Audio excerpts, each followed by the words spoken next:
conteúdo na nossa aula 4 e agora vamos falar de um conteúdo novo, que é o conteúdo de juros compostos. Lembra, né? Qual é a grande diferença entre os juros simples e os juros compostos? No caso dos juros simples, o valor dos juros é sempre calculado com base na minha dívida inicial.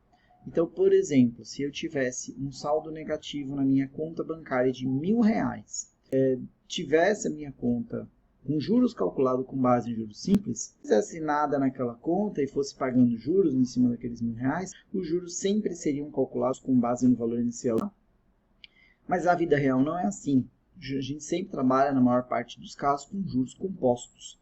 E como são juros que você tem mais na minha conta bancária negativo no mês de março, no começo do mês de abril ele vai calcular juros de R$100. Beleza, minha conta vai ficar R$1.100 negativa. Eu não faço nada e deixo a conta lá. No próximo mês, o valor dos juros vai incidir sobre o saldo da minha conta. Ou seja, os R$1.000 que eu estou devendo e mais os R$100 de juros, R$100. Ele vai calcular juros em cima a lógica dos juros sobre juros. E é por isso que fala que isso é determinado como sendo um juro composto. Tá bom? Vou passar por alguns slides aqui para a gente explicar um pouquinho. Então, aqui vocês vão que a gente usa para juros compostos. Então, essa expressão que apareceu, a expressão que a gente vai usar é esta aqui, ó, só para vocês gravarem. Montante é igual a cap que multiplica 1 mais a taxa elevada ao tempo, elevada ao período de tempo que a gente vai considerar nesse caso. Lembrando que sempre vale, né, aquela outra expressão também no juro composto, montante é o capital mais os juros. Então, toda vez que você vê essa estrutura, né, todas as questões de juros compostos, elas vão ser resolvidas por meio dessas duas expressões, tá? E aí a gente tem que ficar alerta a isso, beleza? É isso, não é muito complicado não, tá? Mas a gente vai conseguir trabalhar tranquilamente com base nessa expressão e seguimos o nosso estudo.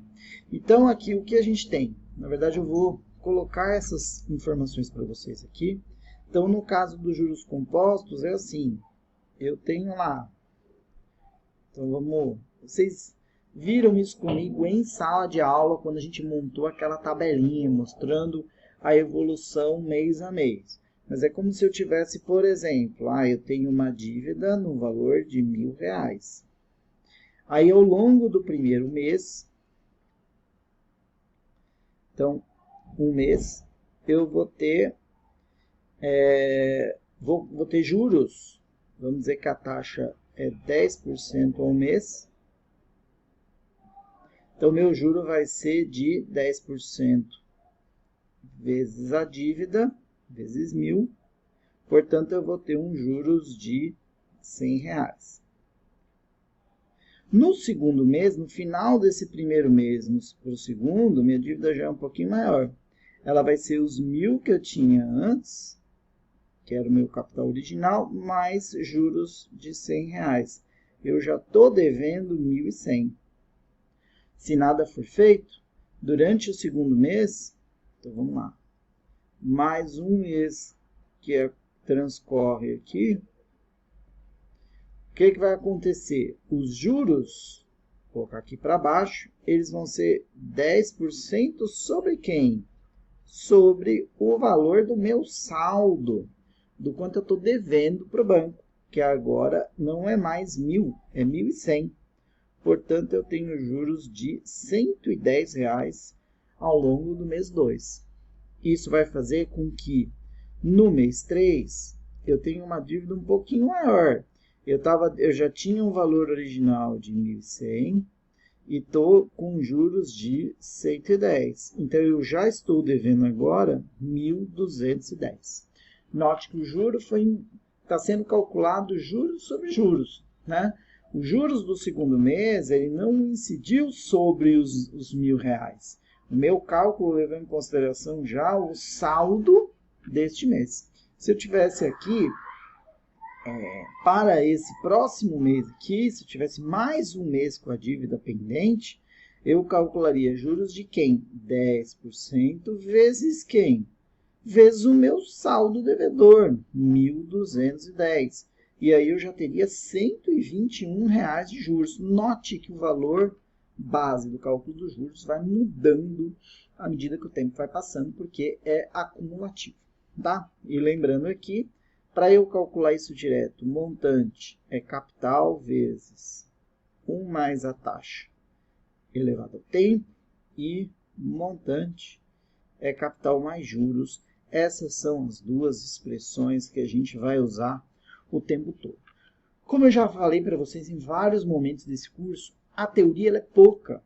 O que a gente tem que gravar e que a gente precisa aproveitar e treinar em cima dessa teoria. Entender a lógica, que a gente já viu em sala de aula, por isso que a gente já está até expondo aqui na nossa aula virtual. Ou seja, a ideia do juro composto como sendo sempre juro calculado em cima do quê? Da dívida, que é a dívida original, mais um pedacinho de juros que eu tenho. Não paguei? Pensa no cartão de crédito, o melhor exemplo. R$ 1.000, não paguei o cartão? Não. Não paguei nem mínimo? Não. No mês seguinte, a dívida vai ser 1.000 mais 100, 1.100. Beleza. Mais um mês, não paguei nada? Não, não paguei nem mínimo, nada. 1.100, então vai ser 10% em cima de 1.100, vão ser mais R$ 121. Aí a dívida já vai aumentar mais um pouquinho em relação ao que a gente tinha antes. Né? Se eu tinha lá 1.100 mais 110, que é o 10%, vai ser 1.210. Se 1.210 mais 10%, eu vou ter 1.331, que vai ser a minha nova dívida, 1.210 mais 121. Então, à medida que o tempo vai passando, o cálculo dos juros acelera o meu valor de dívida. Minha dívida vai ficando cada vez mais cara. Por quê? Porque o valor dos 10% de juros estão embutindo sobre o bolo total e não sobre o valor original da dívida, que era os R$ 1.000. O banco entende que eu estou devendo tudo. Estou devendo a dívida que eu tinha originalmente e mais os juros que estão incidindo naquele valor que está lá na conta do banco. E é por isso que muitas vezes você não fechar uma conta bancária pode te gerar vários problemas. Você esquece, fica 2, 3 anos sem observar. Às vezes você não está devendo nada, mas ele começa a lançar aquelas tarifas na sua conta e isso pode gerar um problema gigante. Por quê? Porque a tarifa em si pode ser R$ 20 ao mês, mas ele vai calculando juros em cima de juros, quando você vai ver se está devendo R$ 1.000, R$ 1.200, R$ 1.500, dependendo da situação. Beleza? Então tá bom, vamos seguir e vamos para o próximo slide, tá? Nesse próximo slide ele mostra um exemplo, né, de uma pessoa que tomou emprestado um valor de R$ 1.000, aqui, a uma taxa de 4% ao mês, 4%, para pagar depois de 2 meses. E ele quer saber o valor a ser pago pelo empréstimo. Vou fazer esse aqui, que é um exercício bastante simples, mas ele pode ser um exercício que nos interessa. Então, ó, ele tomou emprestado o valor de R$ 1.000. Esse valor emprestado é o valor inicial, é o valor do capital. O capital que foi tomado pela pessoa no banco para resolver alguma determinada situação. Ele te dá uma taxa de juros e diz que os juros são compostos. Essa é uma informação que você sempre tem que pescar JC de juros compostos. Você tem sempre que pescar na sua resolução. Por quê? Porque se for juros simples, ele vai usar aquelas equações que a gente viu no começo, juro igual a CIT. E no juro composto, não. Ele vai fazer montante igual a capital vezes 1 mais a taxa elevada ao tempo. Tá? Então, ele diz que é juro composto. Eu já sei que a fórmula que eu vou ter que usar é essa aqui. Ó. Montante é capital vezes 1 mais a taxa elevada ao tempo, tá bom? Isso já avisa para a gente isso. E ele deu a taxa. Taxa é 4% ao mês. Para pagar após 2 meses. Então, o tempo do empréstimo é de 2 meses. Tempo igual a 2. E ele quer saber o valor a ser pago. O que é valor a ser pago? O valor a ser pago é o valor final. O valor a ser pago é sempre montante. Beleza? Então ele quer saber o montante. Questão de jogar direto na expressão. Mas por que eu vou usar essa questão? Para chamar a atenção a vocês de uma forma que vocês devem seguir na maneira de substituir os dados para evitar que vocês tenham problemas, tá? Que é sempre colocar o valor da taxa de juros sempre do mesmo jeito, sempre na forma percentual. Eu vou mostrar como a gente vai fazer agora, tá? Então vamos lá. Tá aqui do lado, tá? A resolução tá feita, mas eu quero mostrar do jeito que a gente acostuma e entende que é o mais fácil para vocês não se enroscarem à toa lá na frente. Então, vamos lá. Então, na nossa expressão aqui, a gente vai partir montante, não tenho a menor ideia, é o que eu quero descobrir. Capital, ele já me deu o valor é de R$1.000, vezes 1 mais quem? 1 mais I. I é a taxa. A taxa que ele me deu é quem? 4% ao mês. Como vocês devem sempre escrever a taxa para não se enrolarem na prova? Escrevam assim, ó. Em vez de 4% com percentual, coloquem 4%. Assim, desse jeito, pessoal? É. 4%. Por quê? Vocês garantem que vocês não vão esquecer nenhum zero, não vão esquecer nada, não vão se enrolar. Dá muito certo. Sigam o conselho, vocês não vão se arrepender. Elevado ao tempo. Quanto é o tempo? O tempo é 2. Então, é elevado ao quadrado. Então, vamos continuar a nossa expressão. 1.000 vezes. Quem que eu faço primeiro? A soma, aqui dentro do parênteses, ou a divisão em vermelho? Sempre a divisão. Então, a gente vai fazer 1 mais 4 dividido por 100 é 0,04 e tudo isso elevado ao quadrado. Ah, professor, mas eu já quero botar o 0,04 direto porque eu já estou entendendo, não precisa. Beleza, não tem problema. Eu estou sempre me balizando pelas pessoas que têm um pouco mais de dificuldade e que isso pode trazer alguma dor de cabeça para vocês, tá bom? Mas você pode botar direto se quiser, nenhum problema. Se você colocar sempre esse 4%, sempre a percentual desse jeito, muito difícil você errar. Na hora da prova só vai fazendo as continhas e o negócio vai que vai, beleza? Então vamos lá.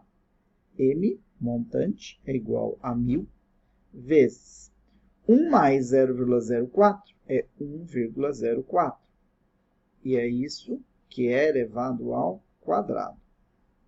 Se você multiplicar o 1,04 ao quadrado, a gente vai ter 1,0816. E multiplicando 1.000 por esse valor, então, este valor aqui, o que ele é? Ele é esse aqui, tá? É jogando na calculadora 1,04 ao quadrado. Nas nossas provas, o que vai acontecer? Essa continha, 1,04 ao quadrado, eu vou dar vários valorzinhos lá na questão. Um deles vai bater com esse que você precisa. Então, você não vai ter essa preocupação de ter que calcular isso. Até porque nas nossas provas a gente sempre utiliza uma calculadora de 4 operações só. Simples, porque o mais importante é vocês compreenderem o raciocínio. Eu não quero que vocês foquem em aprender a mexer no HP, por exemplo. Vai ser importante, eu posso fazer uma aula disso, mas não é esse o nosso foco. Portanto, o montante vai ser 1.000 vezes 1,0816, 1.081,60. Esse é o valor final que essa pessoa vai pagar ao final do processo. Beleza? Claro para vocês? Então, olha, coisas que nós vimos neste pequeno módulo, módulo pequeno do nosso curso, dessa nossa fase online do curso aula 4. Vimos o conceito de juros compostos. Os juros não são calculados em cima do valor inicial da minha dívida, mas sim da dívida atualizada. Ou seja, se lá no meu saldo da fatura do cartão de crédito ele está cobrando juros, os próximos juros que vão ser cobrados pelo banco vão incidir sobre tudo. Minha dívida original e mais os juros que já foram cobrados e não pagos até agora.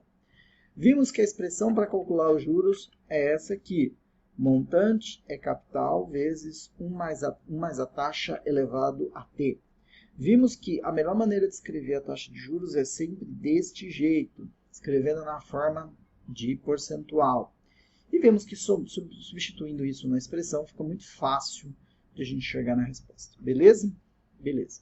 Lembrando que esses vídeos estão sendo colocados na área do aluno. Eu estou disponibilizando também lá na pasta 2020 Matemática Financeira, 2020.1 Matemática Financeira, e que muitos desses conceitos eu vou colocar como dicas e como lembretes para vocês verem no nosso canal do Instagram, beleza? Então é isso, ficamos por aqui neste vídeo, bons estudos a todos e vamos em frente. Um abraço, até mais.